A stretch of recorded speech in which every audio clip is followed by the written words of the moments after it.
This next problem is about specialization and trade, and it gives us two production possibilities curves for the countries Shenandoah and Rainier. And they can produce two goods. If Shenandoah produces nothing but basil, they can produce 24 units right there. If they do nothing but peas, they can produce 48. Rainier, they can do 48 basil or 32 peas. Or any combination along this line, okay? Now, these are given to us, and what is also given to us is their production preferences. Right now, it says that Shenandoah is,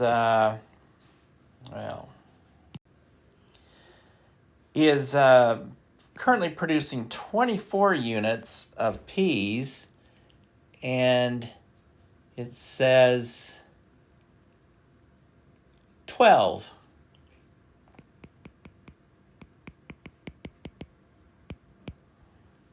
basil. So that's where they're currently producing, right at this point right here. And Rainier is currently producing 24 peas and 12 basils as well. So they're both currently producing and consuming the same amount of peas and the same amount of basil. And it doesn't say they're not trading, okay? They're producing that amount, and they are consuming that amount.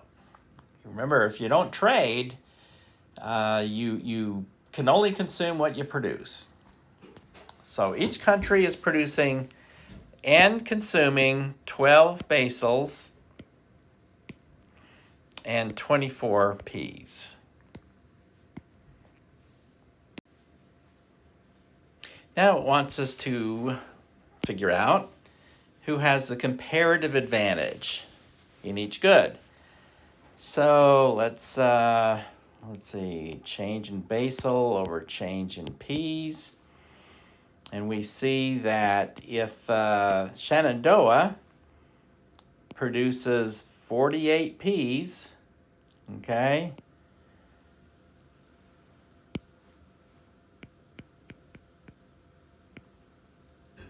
they're going to have to give up 24 basil.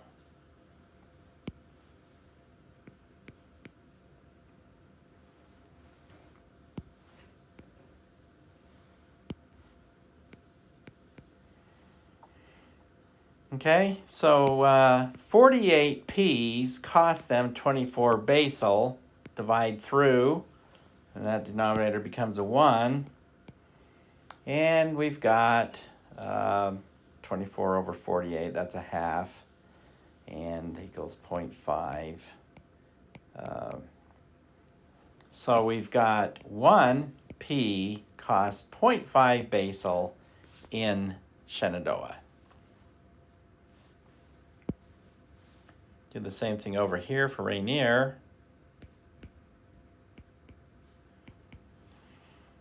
So if Rainier produces 32 peas,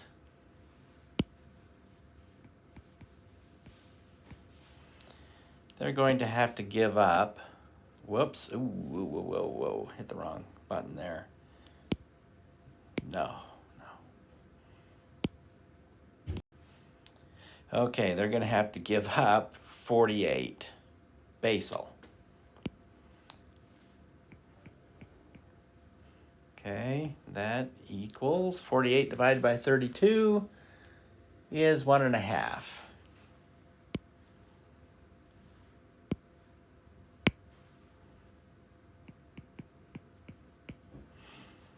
So 1 pea costs Rainier 1.5 basil. Okay, having done that, we can just take the reciprocals. So change in P over change in B, that's, we're going to now figure out how much producing basil costs each country. And so we've got the reciprocal over here, 1 over 0.5 equals 2. So 1 basal costs 2 P in Shenandoah. Okay, do the same thing over here with Rainier.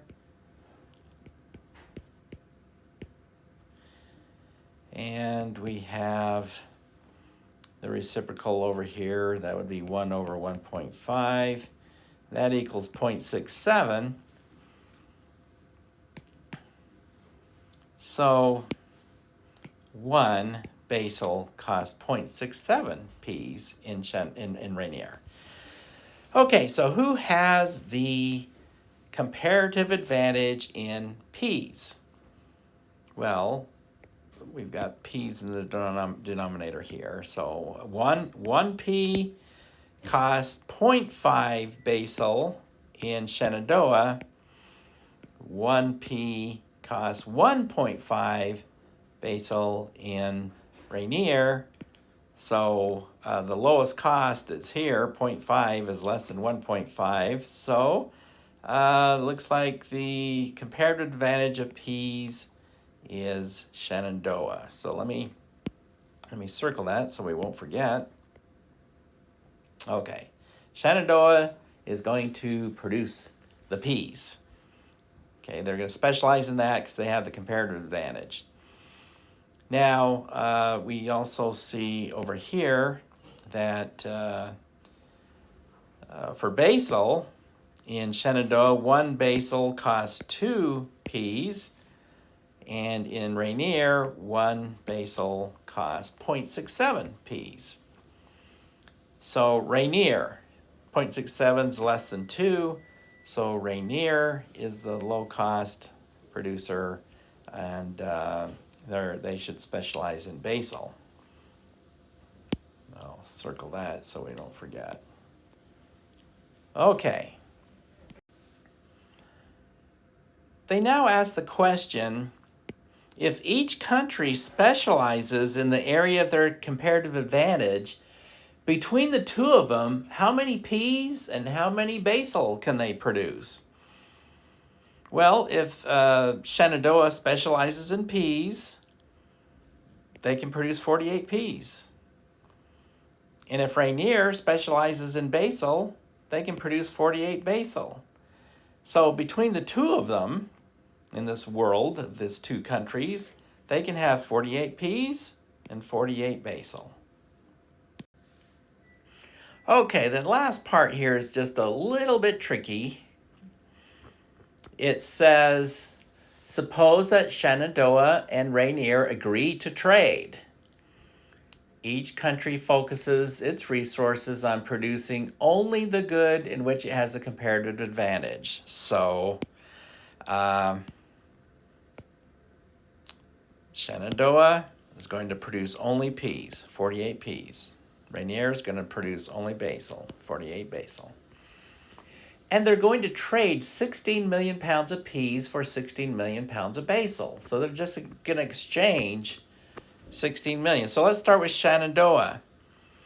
If Shenandoah does nothing but produce peas, okay, they're going to produce 48, and they're going to trade away 16 peas, how many peas does that leave them?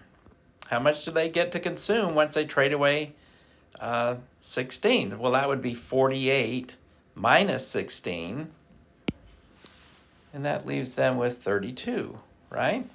48 minus 16 is 32.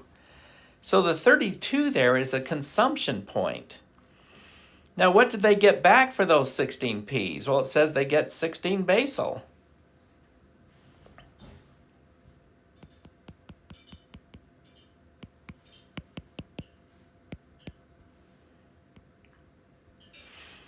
Okay, well, that's their consumption possibilities right here with specializing in the area of their comparative advantage. They're going to produce 48 P's, trade 16 of them away, that leaves them with 32. And in exchange, they're going to get 16 basal. So they're actually consuming 32 peas and 16 basal, that point right there. Now, what were they producing and consuming before trade? Well, before trade, they settled on this point right here. And they had 24, they produced 24 peas, and they produced 12 basal. Well, which is clearly better off? What makes them wealthier? Specializing in producing peas, trading away some of those peas, and getting those basal puts them at this point. It allows them to consume beyond their production possibilities. Now we're going to do the same thing for Rainier. Okay? I'm afraid this may not work out very well graphically because I was a little careless in the way I drew this. When you've got 48 and 32, the curve should be a little steeper. But anyway, on the graph in the problem on your computer, this won't be a problem. So you'll get the right answer if you get the right numbers. So what they're going to do, Rainier, is they're going to produce in the area of their comparative advantage 48, and they're going to trade away 16 of those basal in return for 16 peas. So that's going to put them at 32 basal. Whoops. They trade away 16. That leaves them with 32.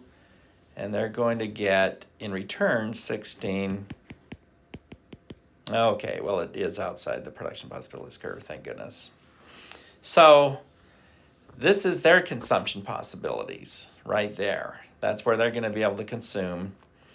And it is out beyond, see, their other consumption possibility, or where they chose to consume before they traded, was 24 peas and 12 basal.